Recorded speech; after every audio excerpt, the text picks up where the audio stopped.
So, a couple of times over the last few days, I've had people ask me, okay, well, what do I round to? How many decimal places should this answer have? And I keep forgetting to go over significant digits with you. So, I'm going to quickly go over them today because I would assume many of you have already taken significant digits. Yes? Yes. Okay. So, quick review here, right? Because they work the same in every class. Right? None of us do anything differently because this is the way Alberta Learning wants it. So we're just going to quickly talk about significant digits and then basically the rule that will work for you 99.9% of the time. Okay? All right. So the big thing about significant digits is this. Significant digits is a way of making sure that calculations we perform do not change the accuracy of measured values. Okay? It's a way to retain the accuracy of measured values. I can't take a number that I measured to 1 decimal place, divide it by a couple of other measured values, and suddenly have a number that's more accurate than I measured it, or less accurate than I measured it. Okay? So I need to reflect the accuracy of the least accurate measurement I take, and that's what significant digits help me to do. All right? So first thing we need to understand is when is something a significant digit and when is it not? Okay? Basically, any number between 1 and 9 is always significant. Okay? You wouldn't write that number down if you didn't measure it. Right? It's a significant digit if you write it down and it's a number between 1 and 9. Okay? The only number that has exceptions is 0. You can say, 0 is not a number. Yeah, it is. Okay? It's a number. It represents nothing, but it's still a number. Okay? So 0 can be significant sometimes, and sometimes it's not. So the rule for determining it is easy. Okay? The rule is that leading zeros are not significant. Right? So if I have a decimal like 0.12 or 0.12, this 0 is not significant because I didn't what? I didn't measure it. I can't measure nothing. Okay? There was nothing here to measure. Therefore, it's not a measured value. It's not a significant digit. Same with 0.012. Okay? The first thing I could measure was this 1. I couldn't measure anything here because there was nothing to measure. Therefore, it's not a measured value, and it's not a significant digit. Everybody all right with that? Okay? So, leading zeros, not significant. Trailing zeros are. And they are always significant. Because you wouldn't write 0.12300 if you weren't sure those zeros were actually there. Okay? I wouldn't have written them if I wasn't sure that when I measured that, they were actually zeros. I would just write 0.123 and that would be it. Okay? Everybody follow there. Similarly, okay, 200 has 3 significant digits. I wouldn't write these zeros unless I actually measured those values to be 0. Okay? Everybody all right with that? So, trailing zeros, always significant. Leading zeros, never significant. That's all you need to remember about 0. Okay, logarithmic stuff. We don't do anything with that. Chemistry can teach you that. I don't have time. So we don't do log stuff in physics. Okay, manipulation of data. So there's rules for adding and subtracting, then there's rules for for multiplication and division. So when I'm adding together measured values, okay, so if I have 12.3, I only measured this value to the 10th position. The other 2 values I'm adding to that were measured more accurately. They were measured to the 100th position. But because this number is less accurate than these, my answer can only be accurate as far as, to the 10ths. Okay? I can't make this number, I can't say that I'm certain of this number anymore. Okay? There's uncertainty here because I didn't measure it here. So when you're adding and subtracting, you go by your decimal places. Okay? I can't become more accurate than my least accurate value. Everybody all right with that? Okay. Very rarely does that ever come up. Okay. The biggest one that comes up is multiplying and dividing, and it's really easy. Look at your numbers. Whatever one has the least number of significant digits, that's how many your answer has. Easy to remember? Okay. So if I have this number here, which has how many significant digits? 5. And this number here that has 3, my answer can only have 3. And that's all you need to remember. Okay? That rule will get your answer correct 99% of the time. Okay? If you have a question that has multiple steps, the same holds true. Okay? As long as you use a number in a calculation, it can affect your significant digits. Okay? So if you've done, like step 1 where I calculated this number and then I did some other calculations with the answer from that and so on, it carries through to the end. All right? Whatever my least accurate number that I used is, that's how many my answer will have. Everybody all right with that? Okay. The key though is you have to use the number. Sometimes a question will give you a number and you actually won't use it.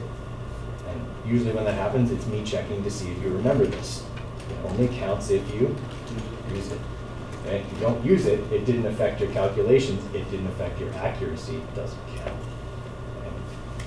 All right, so that's the big thing. That's what you need to remember. Okay? Least accurate number, that's how many significant digits your answer has. Now, one other thing that comes up is, what if you have a part A and then you have a part B? Okay, and I use the answer from part A to calculate something in part B.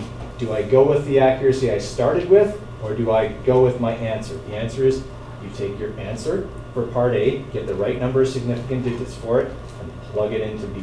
Okay, you'll start your significant digits over in part B. Okay, everybody follow me on that? So it would be possible for you to have a 2-part question with an A and a B, where A and B have different numbers of significant digits in the answer. Okay, that is possible. Any other questions on significant digits? Okay, because that's all I have to tell you about significant digits. 99% of the time, look at your givens, the least accurate number is your number. Okay, and that'll work. Do you have 0.0148 or something? Mm-hmm. Do you want us to move the decimal place? Okay, so do you want me to put it in scientific notation is what you're asking? Yes. Okay, if you've got, and sometimes like we deal with really, really big numbers in physics and really, really small numbers in physics. So yes, we use scientific notation a lot. How many people know what I'm talking about when I say scientific notation? Okay, good. So yeah, the answer, or the question was, if you have 0.00148 as your answer, technically you could write it that way and it would have 3 significant digits and you'd get it right because you wrote a number with the right number of significant digits. Most of the time though, we would write this in scientific notation as 1.48 times 10 to the minus 3. That also has 3 significant digits and it's less clumsy. Okay. So yeah, you use scientific notation quite a bit. All right. Any other questions on significant digits? That was a good one because I forgot about that. Okay. Then we're done with that. And we'll go back to where we were yesterday, okay, looking at vector addition. Okay, I want you guys to write this one down and give it a try. Okay, it's much easier than the perpendicular one that we did yesterday. Okay, this one's all collinear vectors. Okay, it's a race in the world's most boring town. When you read the question, you'll understand why I said that. Okay, so write it down, give it a try. I'm going to walk through it in a minute. Remember, we want to draw a vector diagram for this, tail to head, have your arrows and all of that kind of stuff. Okay, so obviously this one was not meant to test you intellectually. Okay, it was just meant to have us review what drawing a proper vector diagram looks like and all those conventions we talked about yesterday. Okay, so contestants in a snowshoe race must move forward 10 meters before untying a series of knots. Okay, fine, that's what they do. All right, so here's 10 meters. Okay, then they go forward another 5 meters and solve a puzzle. All right, so what am I doing here? Okay, I'm making them at least somewhat proportional. That 10 is probably a little bit too long. Maybe it should only be about this long, something like that. Okay, but I'm drawing them tail to head, right? I'm putting the tail of the first one on the head, or sorry, the tail of the second on the head of the first. All right, then they go forward 25 meters to the finish line. Again, roughly to scale. Okay, it doesn't have to be perfect, but roughly to scale. My 5-meter line should definitely be shorter than my 25. Okay. So now I've got all the vectors drawn tail to head. They're all the same direction because it's all forwards. Okay, it says forward, forward, forward. So now I just have to add them together. My total displacement here is 40 meters forward. Okay, so like I said, the big thing here was just to review, remember how to represent and draw vectors when you're drawing a vector diagram. Okay? That's all this was really about. Questions on that one? Okay, I want you guys to try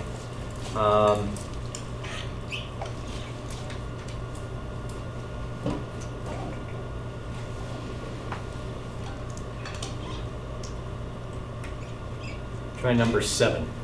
It's tricky. It's actually a math trick, not so much a like physics vectors trick, but it's more, okay? Just give you guys a little challenge on that one.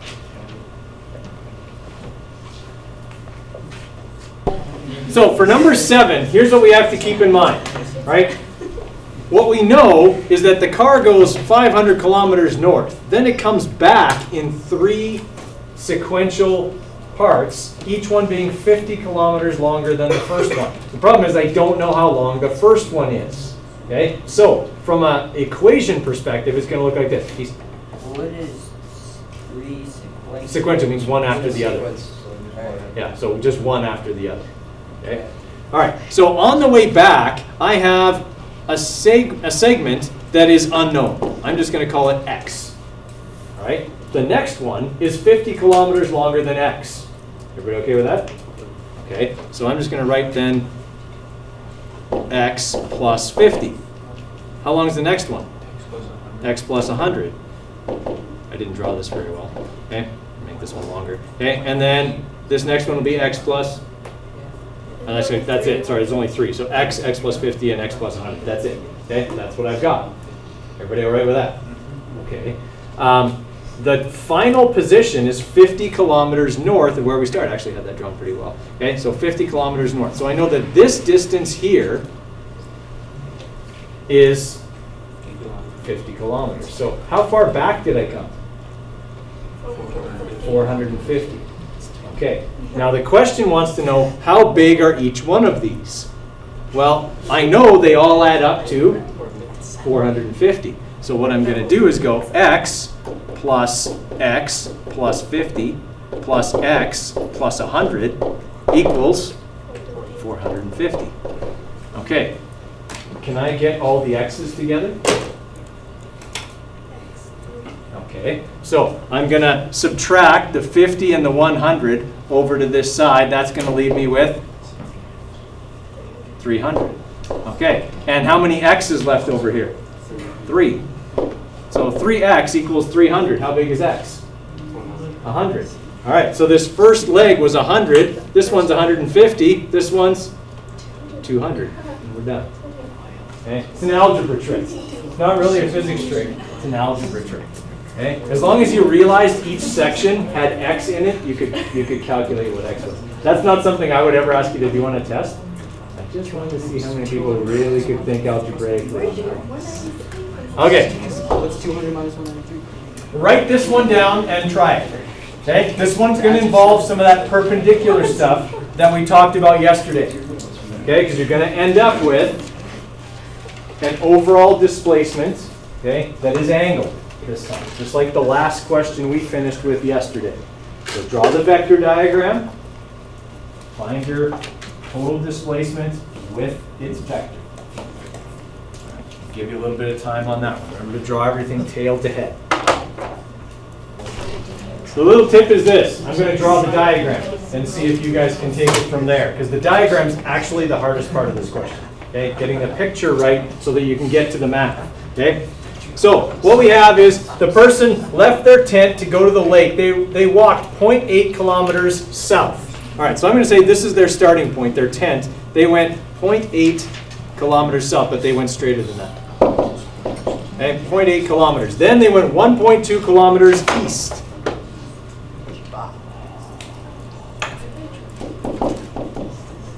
Okay, and then they went 0.3 kilometers north.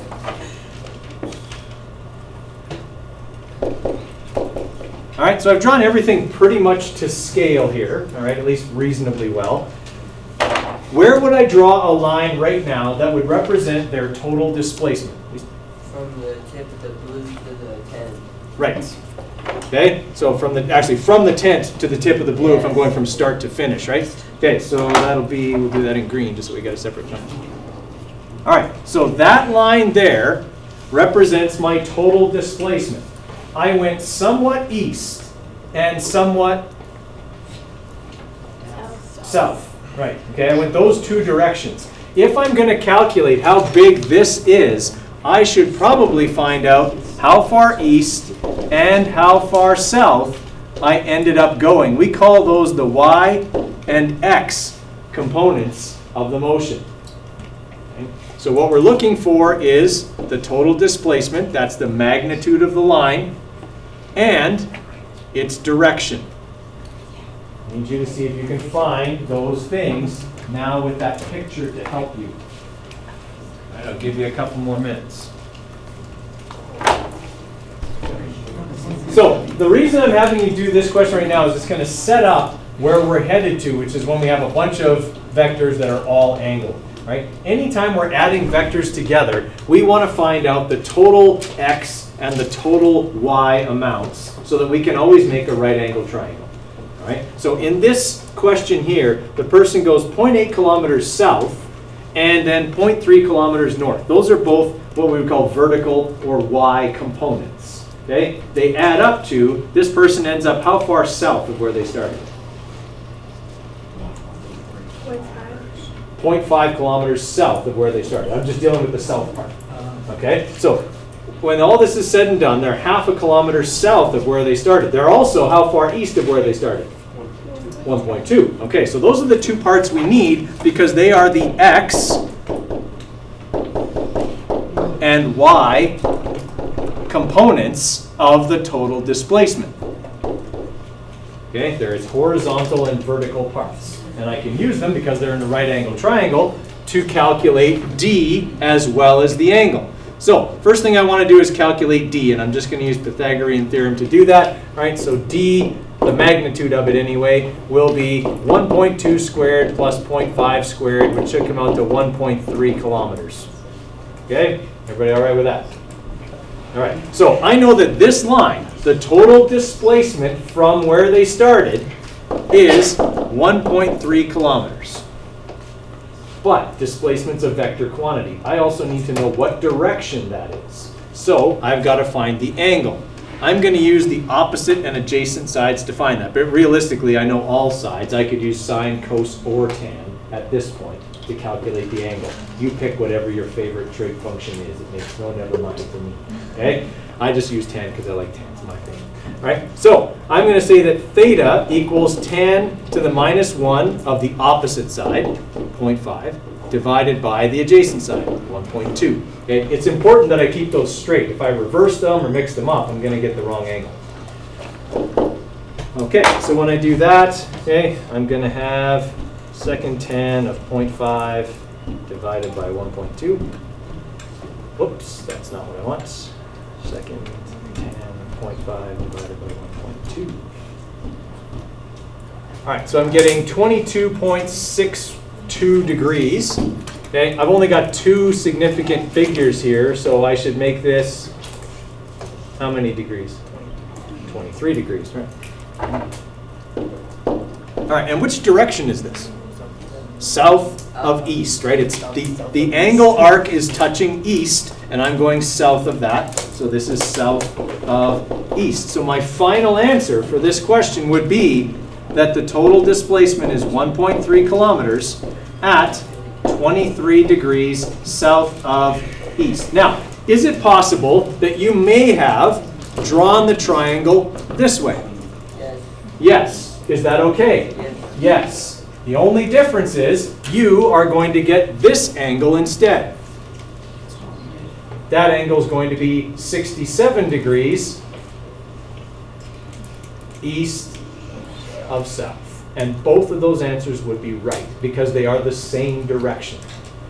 Okay? So you could do it either way. It just depends on which way you drew the triangle. Okay? The thing here is, guys, is that whenever you're finding the angle, you need to find the angle that points from beginning to end.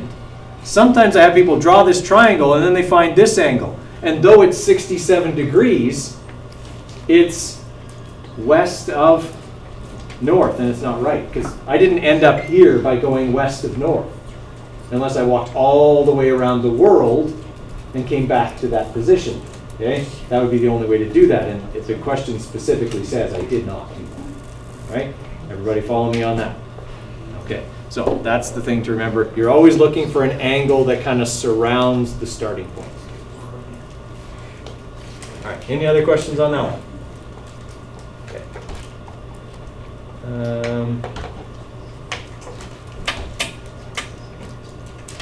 We've already done that one. Okay, so that's where we're going to leave it for perpendicular and for collinear. All right? Question? Yes?